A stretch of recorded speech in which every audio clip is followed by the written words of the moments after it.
Here's the thing, if you've been trying to get rid of your social anxiety but it's just not going away, then you've probably been following advice that just doesn't work, and that's why you keep running into the same problems. So if you find yourself stuck in the cycle of social anxiety, no matter how hard you try to break out of it, then stick around, because in this video I'm going to show you the 5 mistakes almost everybody makes, and more importantly, how to break out of them for good. Now, I've been coaching people through social anxiety for years, and I see these mistakes coming up over and over again. So let's go through them now. So mistake number 1 is trying to think your way out of social anxiety. And in other words, using the very mechanism that creates anxiety, which is your mind, to get out of social anxiety. And I'll give you an example here is, let's say you leave a conversation and you find yourself ruminating and replaying the past conversation over and over again, and you start analyzing the past mistakes you said, you start analyzing the different reactions you got, and in this overthinking state that you're in, you will look for solutions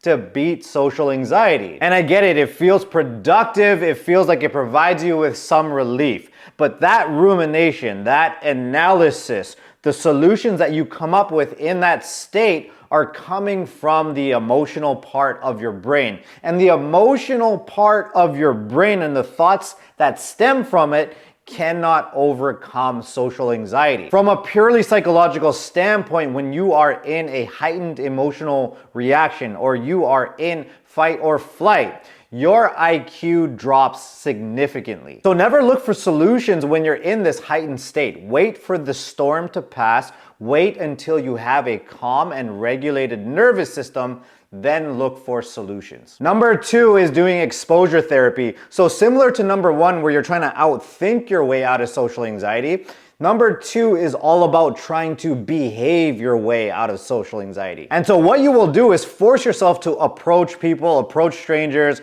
ask for the time, have conversations, but eventually that's going to backfire and it's going to feel like you're torturing yourself rather than improving yourself. And the reason that is because there's a threshold for the level of nervousness that you feel in an interaction that's considered healthy. And if the level of nerves that you feel passes that threshold, it becomes something that actually traumatizes you. And so what you want to do is get very specific about the fear that you're actually facing through that exposure. Is it your fear of authority figures? Is it somebody that has an aggressive personality? Is it somebody that you feel inferior to? Is it someone you're attracted to? This way, when you have all this fear or anxiety that comes up, at least you have something very specific to work on, rather than blindly throwing yourself into exposures, having a big emotional reaction, and then having no idea why. Okay, so stop torturing yourself. And number 3 is thinking that it's a confidence problem or a personality problem. So you might be following pickup artists,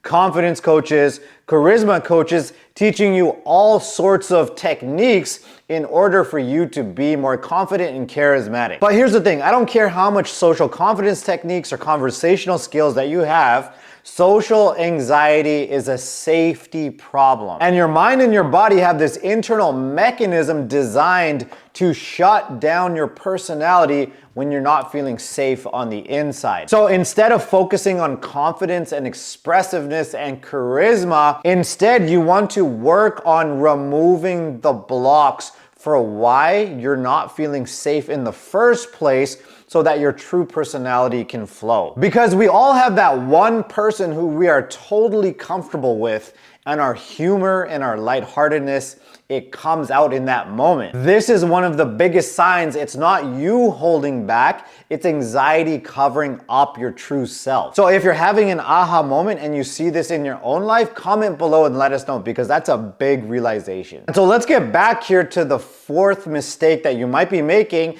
and that is thinking talking about social anxiety is going to reduce your social anxiety. So you might have opened up to a therapist or a friend or a family member about how on edge or how uncomfortable you feel in social situations. And don't get me wrong here, this is a huge step in the right direction. It's always good to have emotional support. But the reason that you feel just as anxious when you go back into the social situations is because social anxiety is more like an alarm that lives within your body. So So just because you share about it doesn't necessarily mean you're removing the alarm from your body. So it's important to start working, as we say, from the bottom up and healing on a bodily level to remove that alarm. Which takes us to number 5, the last mistake that you might be making, which is ignoring the past. So again, you might have talked to a therapist, friends, family members to heal and release things from your past. But again, your body carries its own set of memory and it's linked to the past. So you might have done a really good job in moving your life forward and showing up in life, but those past experiences of being criticized by parents,